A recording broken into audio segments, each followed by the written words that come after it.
Hello and welcome back to the shop. The other day I was watching a YouTube video and I saw this guy take some vinegar and he added some iron filings to it. I have plenty of those laying around from knife making. If you add the iron filings to the vinegar and you let it sit for a few hours, the vinegar will eat away at the iron and some of it will go into the solution. If you take this and you paint it onto some oak wood,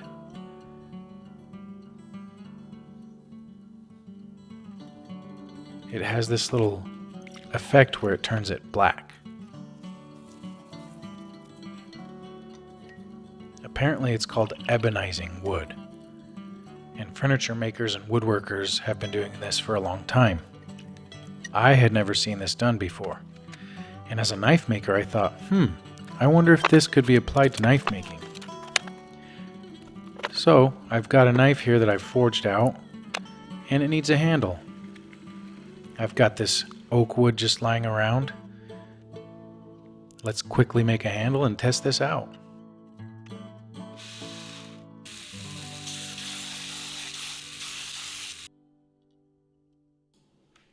Whenever you're making a knife handle, you want to finish the top part of the handle first, because once you glue it to the knife, it's almost impossible to finish.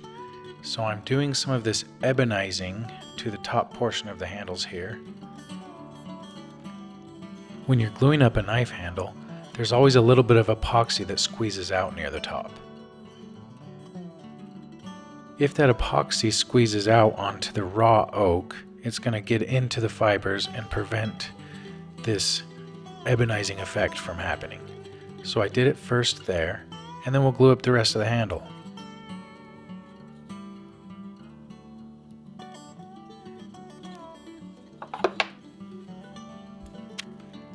Loveless bolts are a really secure way to attach a knife handle.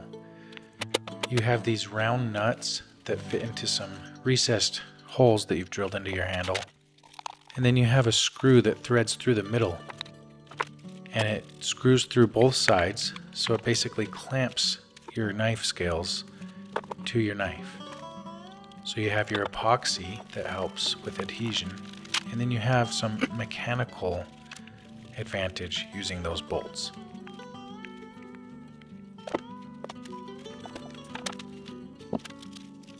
Be sure and use some acetone to clean off any squeeze out.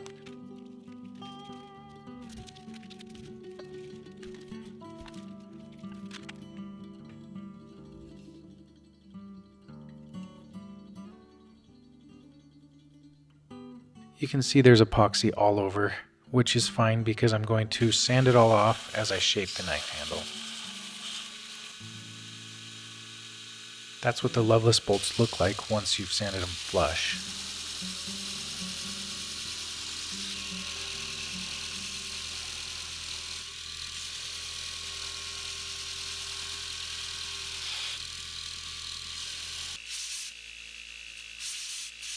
Just a really basic, simple handle here, nothing fancy.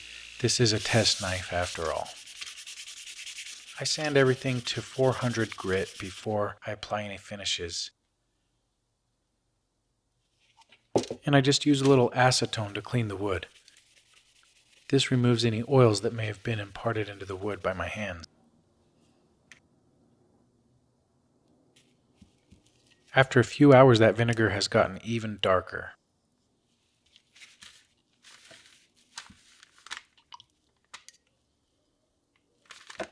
And as I paint on the solution here, you can see that it starts working even faster than it did in my test piece.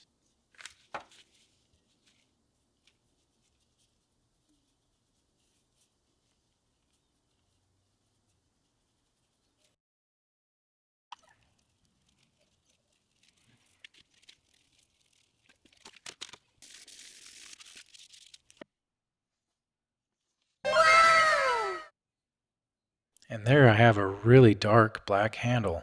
That worked even better than I thought it would. So I had this bright idea that I could seal the wood with super glue and make a watertight seal so that the finish would be permanent. I'm not sure how durable this ebonizing finish is, It's just a chemical reaction, and I believe it's surface level on the wood.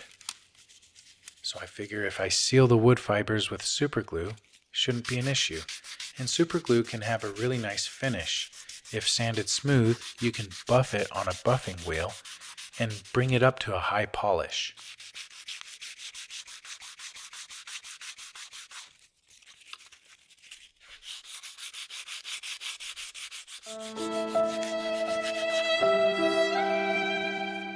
Disappointed! And that looks like crap. So we'll sand it off and start over.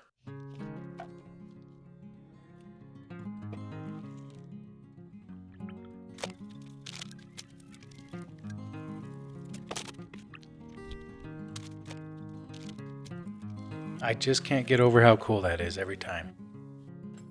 So I'm just going to use some good old boiled linseed oil to seal this. It won't work as good as something like super glue might, but it should be good enough for this purpose.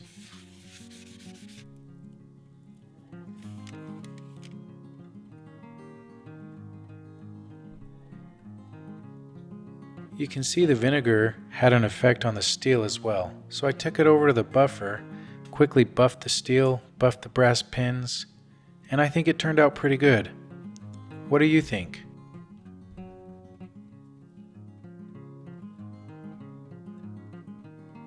Let me know if you think this will be a durable finish, or if you think it will wear off with time. I've never seen a knife maker use this technique, so I thought I would try it out. I'm not saying this is the best thing to do, but I do think it is interesting. Leave a comment and let me know what you think.